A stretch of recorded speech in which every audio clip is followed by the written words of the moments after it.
Well, hello, visitors to and denizens of the YouTubeverse.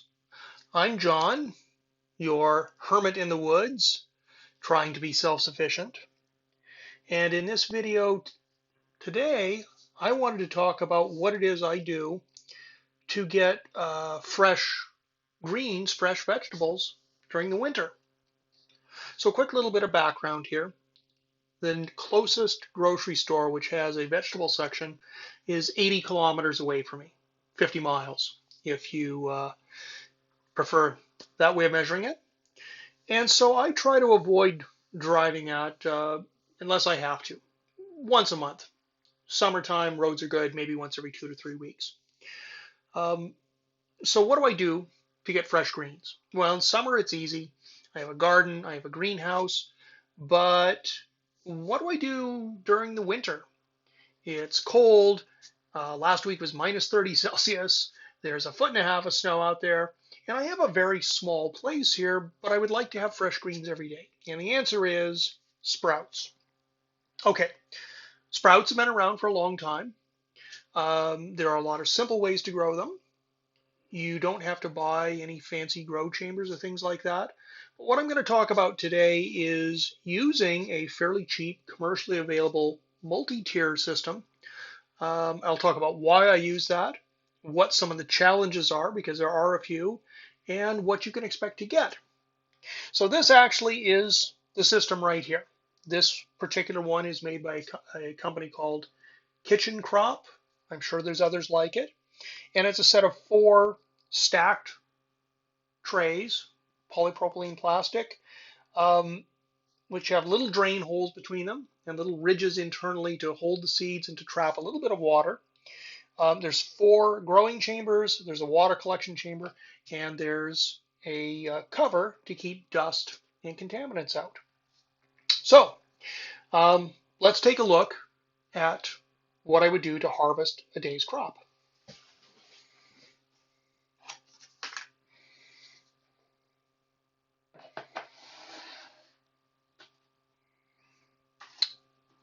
Okay, let's take a look at this particular tray here. That's the one that's ready to harvest. There you go. That is a tray that's ready to harvest. This particular mixture, this is a blend of alfalfa, mustard, clover, and a type of radish. Um, Plain alfalfa will look very similar. This just has a little bit more flavor and I like it. So this is ready to harvest. So what do? Well, you take your tray and we're going to take it off of there and we're going to flood it with cold water and then we're going to lift those out. So bear with me as we do that. Okay, so here we go. Here's our tray. We're going to take this over here and all I'm going to do is flood this full of cold water, slosh it around a little bit, get it to where it's almost full. And what I'm trying to do is to let the husks separate down a little bit and the seeds go there. And we're going to set that down. Grab a tray here. Grab this. And all I'm going to do is reach in, gently grab this cluster from the top, and lift it over here into a little Tupperware type container. I'm going to try to do that fairly quickly here because it's draining out. Normally I would do that down in the sink, but if I do it down there, you're not going to see it very well. I'll grab a few more stragglers here. Okay.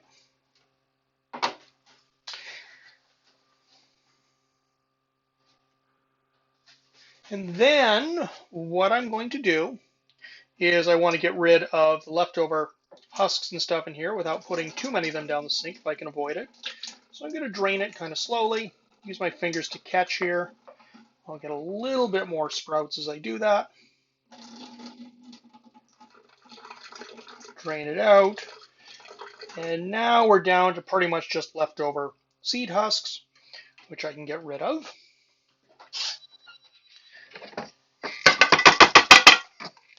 Into the trash and off those go. Okay, so what do we do next? We have this tray and we want to rinse this out. It's really important to clean this very well between batches. If you don't, you're going to have a serious risk of getting bacterial contamination in here, and you don't want to be doing that, especially if you're doing things in a continuous culture. So get some really hot water, rinse it out.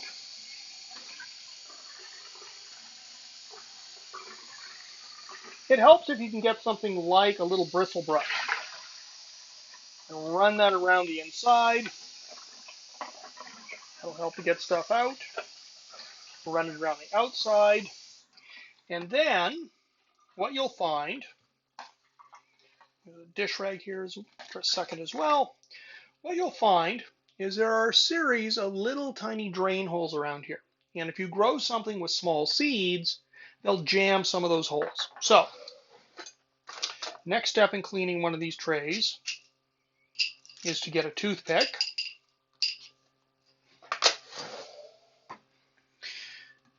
For hot water running again. And then just go through and you'll be able to see where there's a seed hole there, there's a seed hole there, and a seed hole there, and a seed hole there. Okay, so poke those through, clear out those holes. Do that again. You can use the toothpick to scrape along the inside and clean a little bit as well.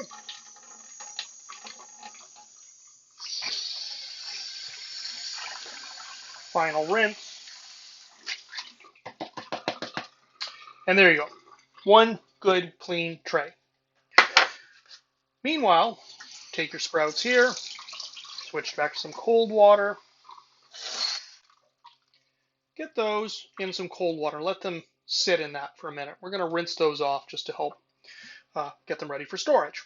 Okay, now what we're going to do is we're going to go ahead and clean the rest of the grow system, and we're going to seed this again to keep going. So, to clean the rest of the grow system,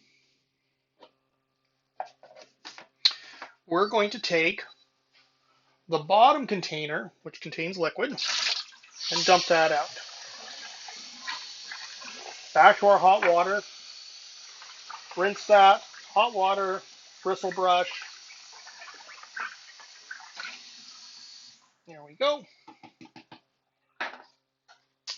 Okay.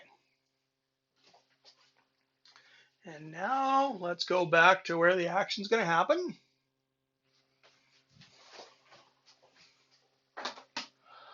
We're going to put our container on the bottom. This is the top one that goes on the bottom. These two go here. This goes here. And now we're going to put some fresh seeds in there.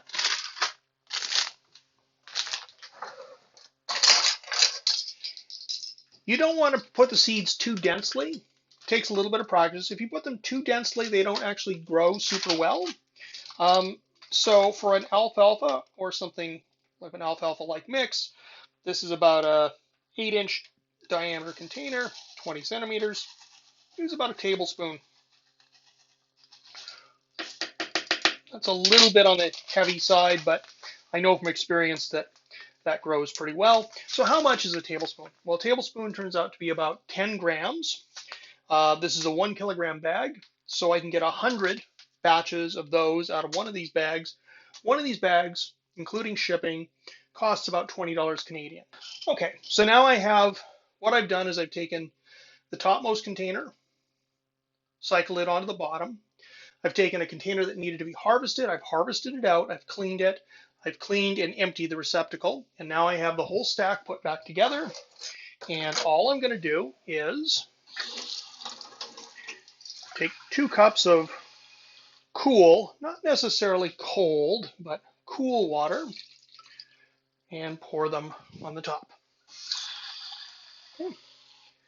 I do this process of harvesting and cleaning in the evenings, and then you should water everything a second time every day. So in the mornings, dump the bottom container, give it a quick rinse, give it a quick scrub, move your top container to the bottom to rotate your stack, 2 cups of cool water, gently set the lid on. Don't put it on tightly. You don't want to create a vacuum. You want it to be able to keep dust and things from falling in, but you want air to be able to get in so it can go.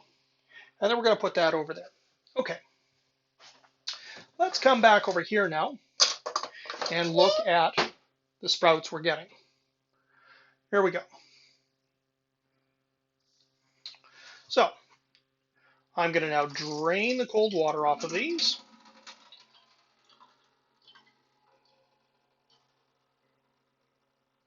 Okay, and how much do we get? Well, you know those kind of cubic sprout containers you get in the grocery store? I don't know if everybody gets those, but it's what I see here. They sell for about $3 to $4.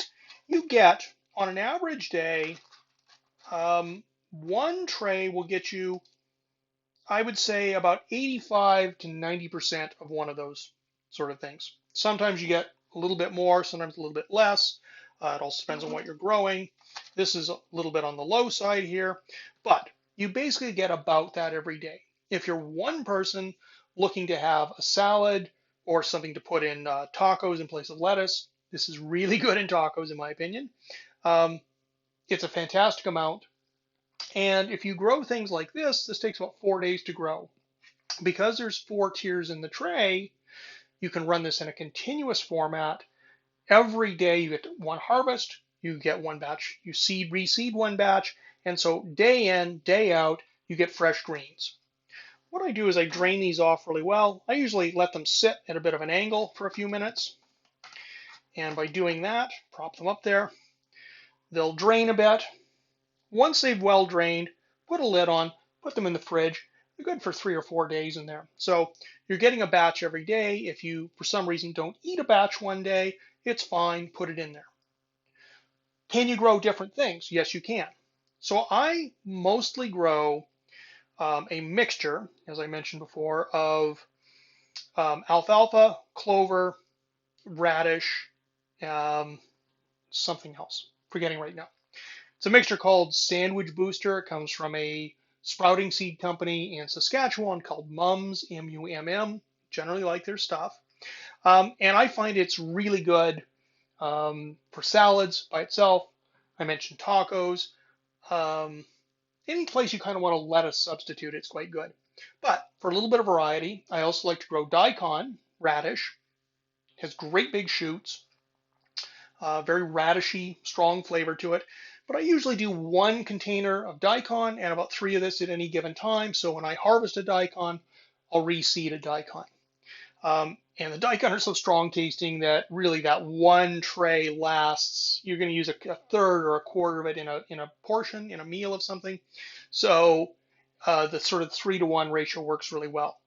But by having these, and they all have about a 4-day growth cycle, every single day I get fresh greens. Um, what do you have to look out for? Not everything grows. There are certain things, in my experience, some of the things in the brassica family, so um, broccoli sprouts, for instance, sounds like a good idea, but some of those things throw this gelatinous shell around the seed when they're first germinating.